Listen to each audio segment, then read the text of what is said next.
शेतकरी संघटना आणि शिवसेना यांचं जे आंदोलन सुरू होतं, शेतकरी संघटना शरद जोशी यांनी 3200 मागितला होता प्रति टन, रघुनाथ पाटील आणि शिवसेनेनं 3500 मागितला होता आणि स्वाभिमानी शेतकरी संघटनेनं 3000 रुपये दर मागितलेला होता।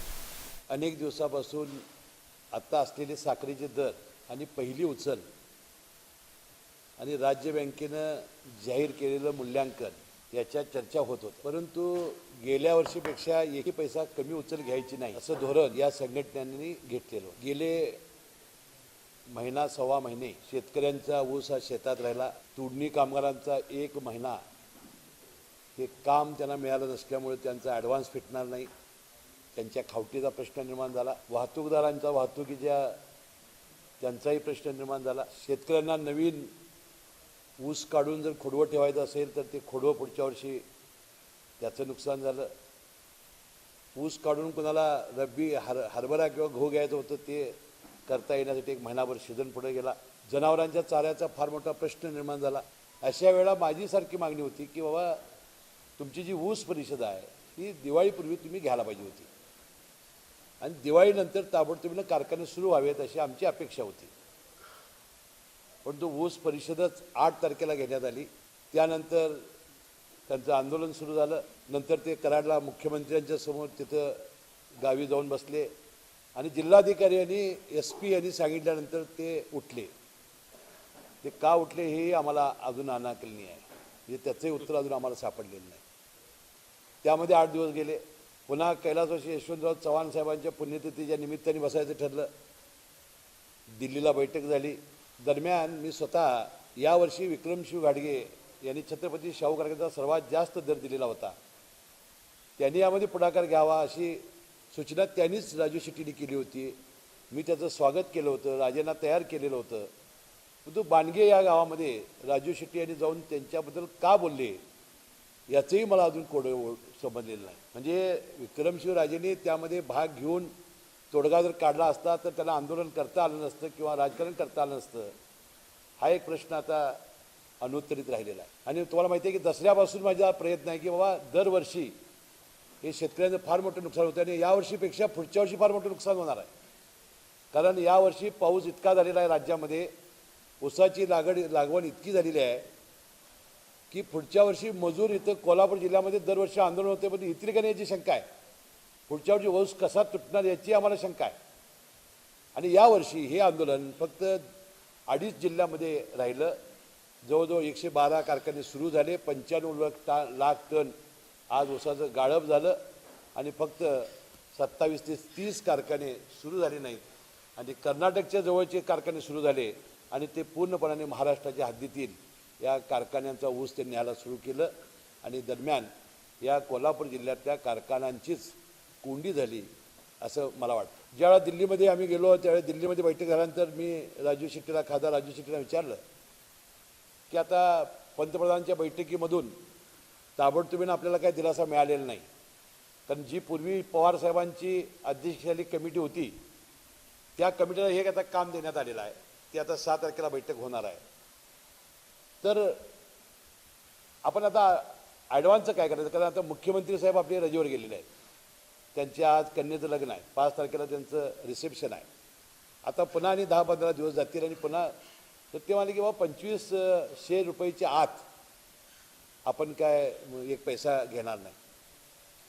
मग आता दिल्लीतून इथं येऊपर्यंत 2 दिवस बंद आंदोलन पुकारल्यानंतर एका दिवसामध्ये काय चमत्कार घडला की 2200 रुपयेवर त्यांनी, आणि मी कालची प्रेस नोट वाचली आणि किती लोकांची फसवणूक आणि विश्वासघात झाला याच्यावरनं मला दिसून आलं।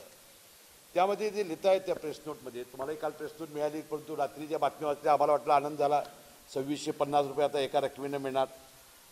तर यावेळी खासदार मंडलिक म्हणाले अडचणीत असलेल्या साखर उद्योगाचा विचार करता पहिला टप्पा 2200 रुपये प्रति टन व राज्य सरकार आणि केंद्र सरकारकडून ऊस खरेदीवर माफ करणे, मोलॅसिसवर निर्बंध उठवणे, गाळपासाऱ्या ऊसाला अनुदान देणे, तसेच केंद्र सरकारकडून अबकारी कराची 3 वर्षाची रक्कम कारखान्यात परत करणे, साखर आयातीवर शुल्क वाढवणे, साखर निर्यातीला प्रोत्साहन म्हणून अनुदान देणे, बफर स्टॉक निर्मिती करणे आणि बँकेकडून मूल्यांकनात होणारी वाढ अशा माध्यमातून शासनाकडून उपलब्ध होणारी अपेक्षित रक्कम 450 गृहीत धरून केंद्र व राज्य शासनाने निर्णय झालेल्या बद्दल 450चा दुसरा हप्ता अदा करण्याचा निर्णय झालेला आहे. म्हणजे संघटनेचा आणि कारखान्याचा झालेला आहे.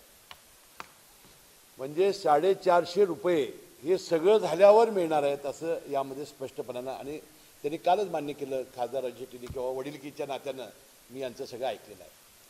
आता आमचे सगळे शेतकरी 25 रुपये मिळतील, आपलं कर्ज भागेल, गेल्या वर्षी एक पैसा आम्हाला कमी मिळणार नाही या भावनेवर होते. त्यांचा विश्वासघात झाला असं माझं मत आहे आणि घोर फसवणूक झालेली आहे.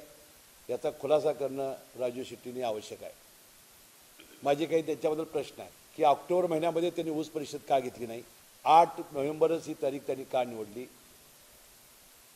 कराडमध्ये ते आंदोलनाला बसल्यानंतर त्यानंतर फक्त अधिकाऱ्यांच्या सूचनेवरून आंदोलन त्यांनी का उठवलं? मुख्यमंत्र्यांनी पहिल्यांदा जी बैठक बोलवली त्याला ते गैरहजर का राहिले? जिल्हाधिकारी कोल्हापूर यांच्याकडे बैठक ज्यावेळी झाली त्यावेळा हा 2200चा तोडगा त्याच वेळा मान्य झाला असता. सगळे साखर कारखानदार ते स्वतः हजर होते. त्यावेळेस त्याने हा तोडगा का मांडला नाही? आणि जे आंदोलन केलं, आता त्या आंदोलनाबद्दल वेगवेगळी मतं जरी असली तरी इष्टीची तोडफोड करणं, महिला मुलांची किती हाल झाले, दूध ओतलं रस्त्यात, शेतकऱ्यांचा सगळा भाजीपाला, याचंही त्यांनी उत्तर देण्याची आवश्यकता आहे. व हे जे आंदोलन आहे हे हिंसक कसं बनलं आणि यामधून या महिन्याभरातून आम्ही काय मिळवलं आणि शेतकऱ्याच्या पदरात काय पडलं?